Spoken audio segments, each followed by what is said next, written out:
Hello backpackers, this is Juan from Juan Backpacks, and I'm here today to show you what just arrived in the mail from Durston. But first, I just walked in the door from the Allegheny 100. Spoiler alert, did not make the 100 miles again this year for the second time. I'll probably do a little recap video about my experience there.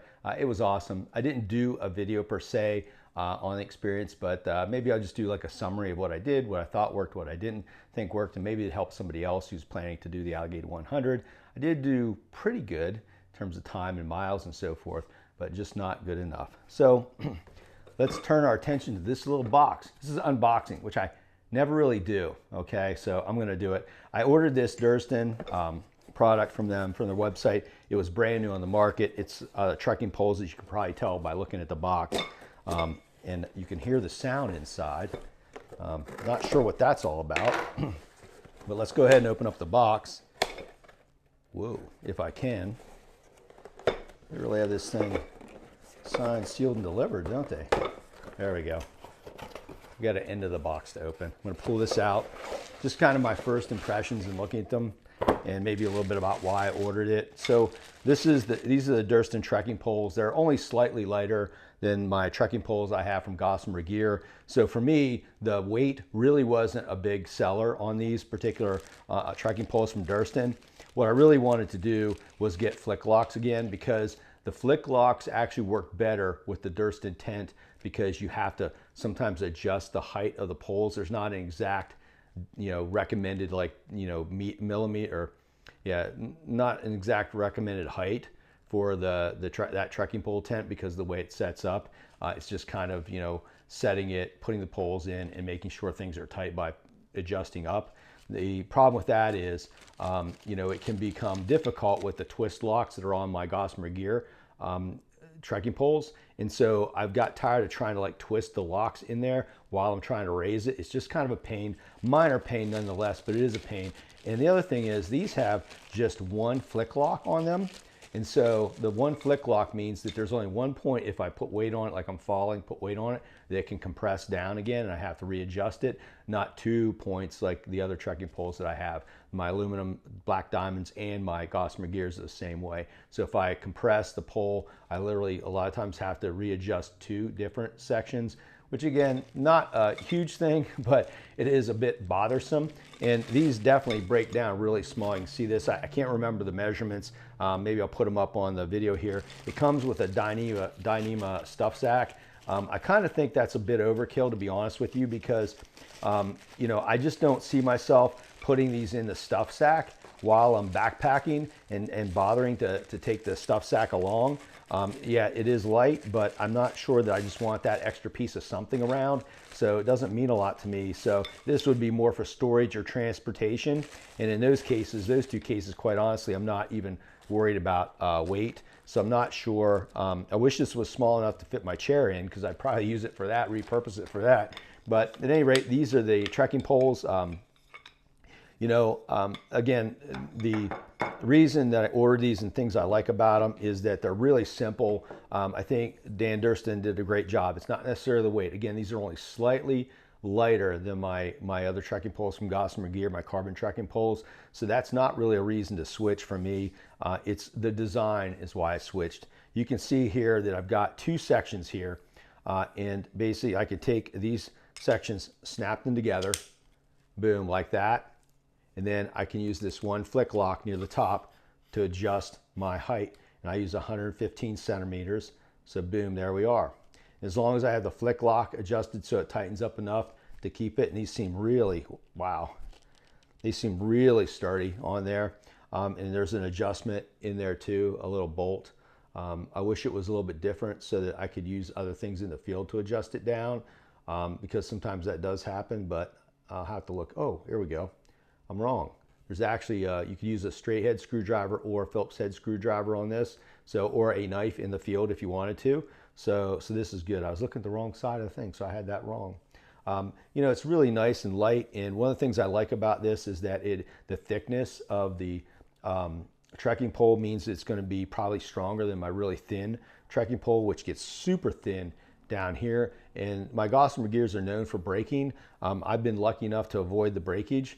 But you know, that's always something that's on my mind when I take a trekking pole, especially on a long backpacking trip, a long through hike, you know, of 100, 200 miles. You know, if I break a trekking pole, I've got a trekking pole shelter. Now I got to kind of figure out how to make it work. And so I've got, you know, these pieces here are really, really thick, and then they do taper down here. It's got a tip on it. You cannot replace the tip, so that's a thing that I don't necessarily care for.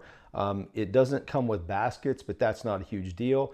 I don't typically use baskets unless I'm working in the snow, and it'll take, I think, a certain brand of baskets, so I'm not really worried about that. The thing that I didn't like about this and still don't like about it is the foam handle. It does feel really comfortable. I'm not, you know, I like cork a lot, so that's part of it. But also, even my Gossamer Gears has this kind of foam that looks like cork, and the grip on it is just really nice, and I really like it. And what I find with, you know, I have to check the foam on this, but I've used a lot of different types of foam, like on fishing rod handles and things like that. And some of them, when they get wet, they actually get slippery. And so I'm going to watch for that, but it's not something that I notice at this point, obviously, because I haven't used the trekking poles. It's just something I'll watch for. The other thing I don't like about the handle, I think it's comfortable as heck. It's really good for me, at least, is that it doesn't have a strap ability here. And I know that, you know, there's some research out there, and I know that Dan has quoted that research where it doesn't offer that much more difference.